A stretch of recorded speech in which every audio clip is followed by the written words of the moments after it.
आश्विन शुक्ला पाशांकुशा एकादशी। इस दिन भगवान विष्णु की लक्ष्मी जी सहित पूजा की जाती है। शालिग्राम जी महाराज की पूजा की जाती है। राधा कृष्ण चंद्र भगवान की पूजा की जाती है। और इसकी कथा इस पर एकादशी माता की पूजा की जाती है। और एक आश्विन शुक्ला पाशांकुशा एकादशी। आश्विन शुक्ला पाशांकुशा एकादशी की कथा इस प्रकार है। भगवान कृष्ण बोले, हे युधिष्ठिर, आश्विन मास के शुक्ल पक्ष की एकादशी का नाम पाशांकुशा है।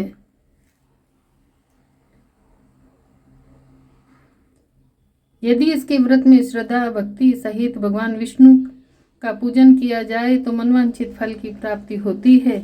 इस लोक में सुंदर स्त्री, पुत्र, धन, सर्व सांसारिक सुख मिलते हैं। अंत में वह आप भी स्वर्ग को जाता है और उसके मातृ पक्ष के 10 पुरुष तथा स्त्री पक्ष के 10 पुरुष विष्णु जी का स्वरूप होकर वैकुंठ को जाते हैं। इस एकादशी से एक दिन पहले भगवान राम ने रावण का वध किया था। चाहे रावण का स्वभाव तथा कर्म राक्षसों का सा था, परंतु वंश तो ब्राह्मण का था। अतः ब्रह्म हिंसा के दोष निवारणार्थ मर्यादा पुरुषोत्तम राम ने पाशांकुशा एकादशी का व्रत किया। लक्ष्मण, जानकी तथा भालू बंदरों ने भी उपवास किया और पाप रहित हो गए।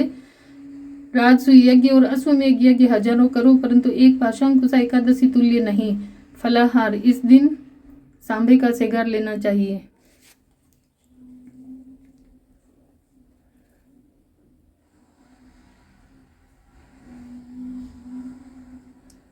आश्विन शुक्ला पाशांकुशा एकादशी। भगवान कृष्ण बोले, हे युधिष्ठिर, आश्विन मास के शुक्ल पक्ष की एकादशी का नाम पाशांकुशा है। यदि इसके व्रत में श्रद्धा भक्ति सहित भगवान विष्णु का पूजन किया जाए तो मनवांछित फल की प्राप्ति होती है। इस लोक में सुंदर स्त्री, पुत्र और धन, सर्व सांसारिक सुख मिलते हैं। अंत में वह आप भी स्वर्ग को जाता है और उसके मातृ पक्ष के 10 पुरुष तथा स्त्री पक्ष के 10 पुरुष विष्णु का स्वरूप होकर वैकुंठ को जाते हैं। इस एकादशी से एक दिन पहले भगवान राम ने रावण का वध किया था। चाहे रावण का स्वभाव तथा कर्म राक्षसों का सा था, परंतु वह वंश तो ब्राह्मण का था। अतः ब्रह्म हिंसा के दोष निवारणार्थ मर्यादा पुरुषोत्तम राम ने पाशांकुशा एकादशी का व्रत किया। लक्ष्मण, जानकी तथा भालू बंदरों ने भी उपवास किया और पाप रहित हो गए। राजसूय यज्ञ और अश्वमेध यज्ञ हजारों करो, परंतु एक पाशांकुशा एकादशी तुल्य नहीं।